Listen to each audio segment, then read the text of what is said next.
Professor David Rice, thank you for joining us to break down the MLB All-Star Game, leaving Atlanta to go to Colorado and what that means. Oh, it's my honor to be here with you, Professor. Good to see you. Let's start broad. Sports and protest. Is that a good combination? Oh, yeah, I think absolutely it's a good combination. Sport is such a significant part of life and expression of identity that to not be able to express and outline the contours of what's happening in society without it taking place in sport, I think is largely irresponsible. I think of sport and protest as a part of eradicating any ill that exists in the world and using a platform to do so. So I think sport is a significant bully pulpit that can be leveraged to the greater good.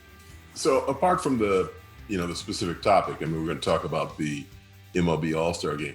Why are people so stressed when athletes or sports entities decide to protest or take action? Of course, it all depends on who you're talking to. I think if we're going straight down the line, a lot of folks articulate frustration and stress because individuals' social or sociocultural views are getting in the way of their entertainment, And so a lot of folks that you've heard, right, just shut up and dribble, or just, I don't want to tune in to hear all this extra stuff. I just want to be entertained. And I think that you hear that a lot of times from the individual or the viewer or the sport observer as someone who is removed from the lived experiences or the life of the people who are engaged in sport. Right. And certainly we know that sport is an entertainment enterprise, multi-billion-dollar enterprise.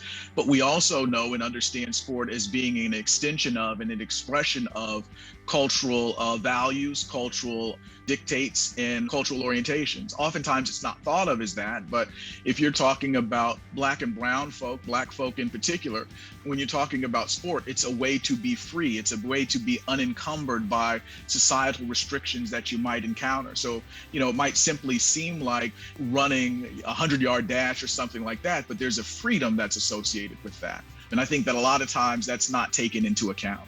But why this time? I mean, and what you set up, I completely agree with, obviously. Why this time did MLB take action that we traditionally would not think that Major League Baseball would take? We're in a particular time right now, right? So we're in a zeitgeist where you've got to either, excuse my colloquialism, but you've got to either get down or lay down. So you have all of these other sport entities. You have women's basketball, you have National Basketball Association, you have the National Football League, all doing some type of mea culpa for their players around having missed the boat in terms of addressing sociocultural ills and malignment that's othered Black and brown people. And so when you have this law that's put into place that restricts individuals' democracy, and it's so blatantly done, it's difficult to turn away from that. When you were talking about having it in Atlanta, the crucible, the cradle of the civil rights movement, you're talking about having it in Georgia, a place where Hank Aaron lived and where Jackie Robinson was born, where we know that so much civil rights activism has been birthed. For Major League Baseball to turn a blind eye for that would have been very difficult to do. What's your gut feel? One of the feelings was that Rob Manfred decided to pull the game because he thought some of the players might boycott. What are your thoughts on that? You mentioned this is a special moment in time. Do you think baseball players were at the point where they would have done that?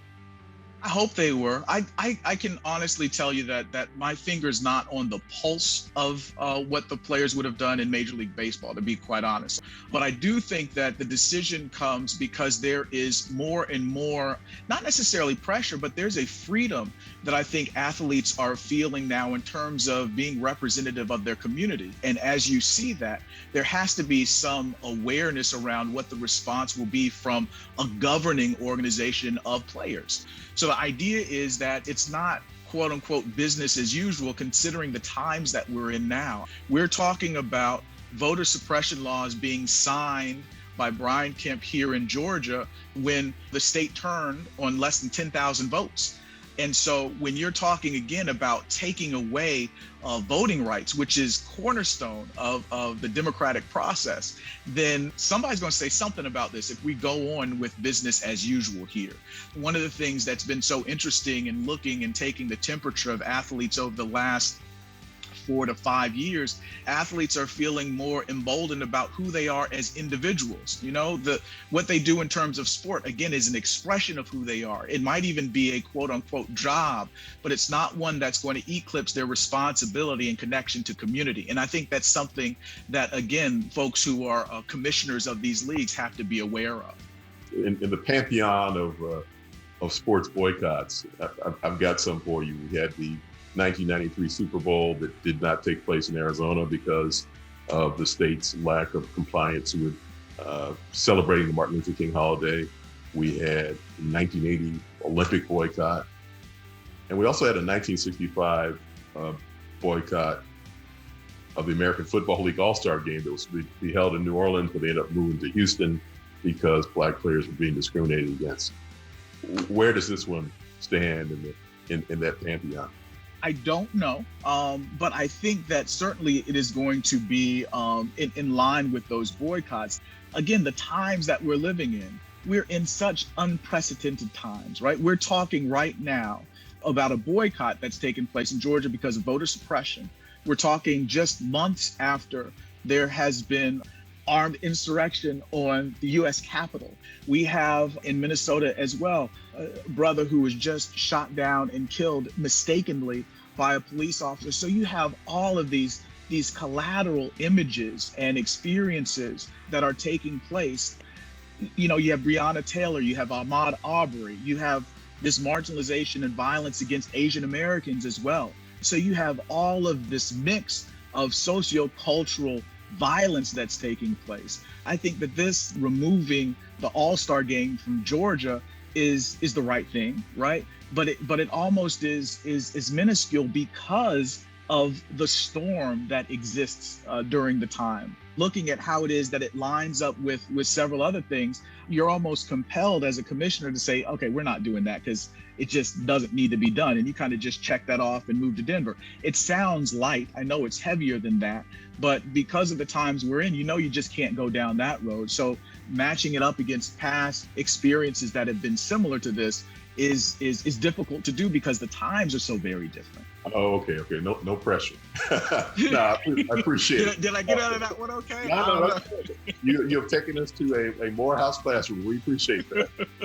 Professor David Walrice, thank you so much for breaking down for us the move of the MLB All-Star game from Atlanta to Colorado. Thank you. It's been a pleasure. Appreciate you, brother.